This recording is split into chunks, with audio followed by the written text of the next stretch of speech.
Let's see. Milwaukee Bucks, your NBA champ Milwaukee Bucks. Um, the big move, I guess, or the big acquisition, Grayson Allen in cash for Sam Merrill. Kind of like it.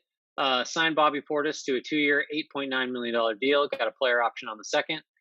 George Hill, 2-year, $8 million deal. Rodney Hood signed for a 1-year deal at the minimum. Same for Semi Ojeleye. Signed Thanasis Antetokounmpo. Do you think he's related? I wonder how he possibly got a deal. 2 years, 3.6 million player option for Thanasis in the second year.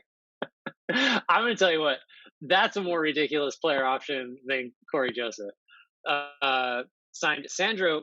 I've had to read this name twice.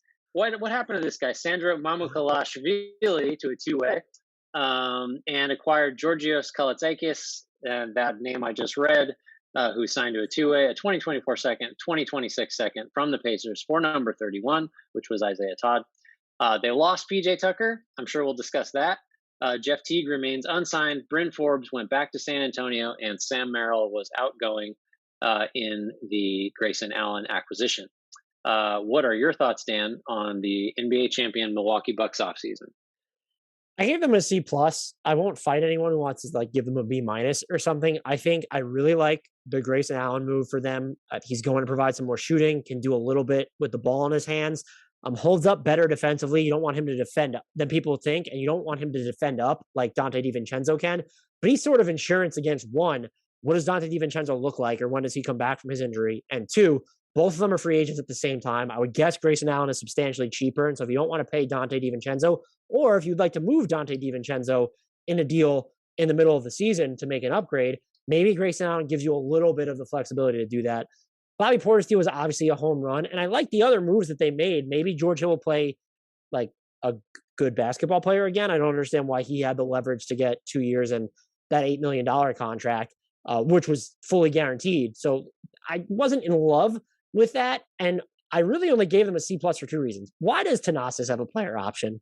I get it. I actually would I would say that this makes more sense than the Corey Joseph player option because you have a 2-time MVP on your roster who's related to Thanasis. Yeah.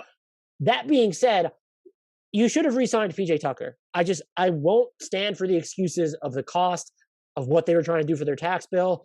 Congratulations for getting Semi Ojeleye and Rodney Hood. Maybe they help you replace PJ Tucker. And the minutes with PJ Tucker they weren't slaughtering guys, but like he was the body you threw at Kevin Durant a lot of the time, and he did okay.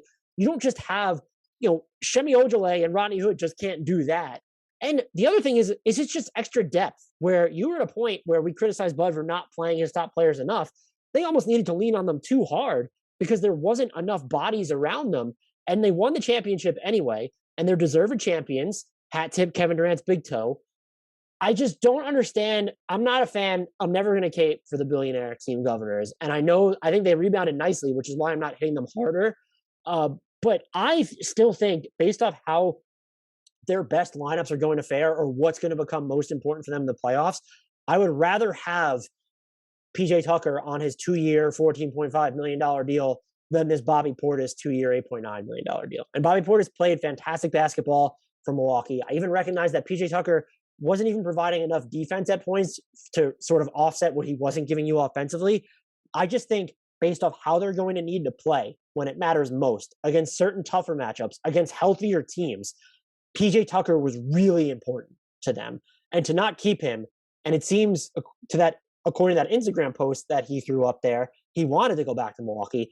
If this was a dollar and cents thing, I don't respect it. You didn't buy yourself goodwill because you won a title as an organization. You have Giannis, you have Drew, you have Chris Middleton.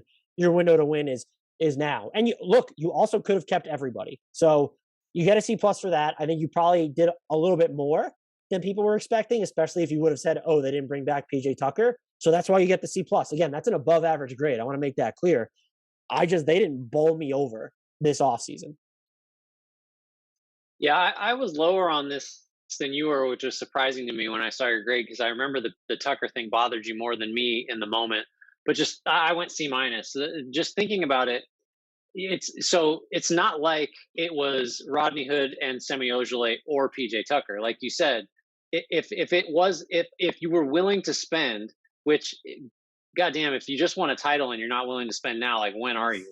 You could have just had Tucker back at a reasonable deal. Maybe he's washed and maybe whatever, but like it's not a significant amount of money, or it shouldn't be for a championship team.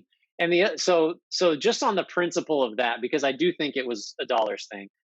Maybe I'm wrong, but the on the principle of if you are there and your window's open and the outlay is not crippling, just bring the guy back, and he wants to come back. Just bring him back, and then if he's not a better option than Ojeleye or whatever, if things go that direction, then you don't. Then you play Ojeleye, and you're stuck. Yeah, we missed on that. Whatever. At least we, you know, did the right thing, I guess, in our position. The other thing that I'm just thinking of now is I don't know if you're a title winner, shouldn't your minimums go a little farther? I mean, Ojeleye and Hood, I guess, are okay. And Milwaukee's never going to be the kind of draw that like Brooklyn is with their minimums, or even Miami or the LA teams, or Golden State, for example. I think did better with their minimums, just to kind of run down the marquee destination list. Um, like it just would have been a little better. But so yeah, this isn't a C minus if Tucker's back. It's probably a C plus, maybe a B minus, because the Allen acquisition I like. Portis is fine. Hill is a good flyer. Not gonna, whatever, moderate money. But yeah, I just didn't like the sense I got from not being willing to spend money, having just won a title. So yeah, C minus for me. I thought their minimums went okay. I guess really, I like Rodney Hood to get him at the minimum. I thought was good, but that's a fair point. But I really think you answered your own sort of qualm there in previous sections of this podcast, where free agency money is only going to go so far in certain places, and Milwaukee is one of those locales. And I think that makes it even more important to keep players who are important to what you do that want to come back. Yeah, right. Great point.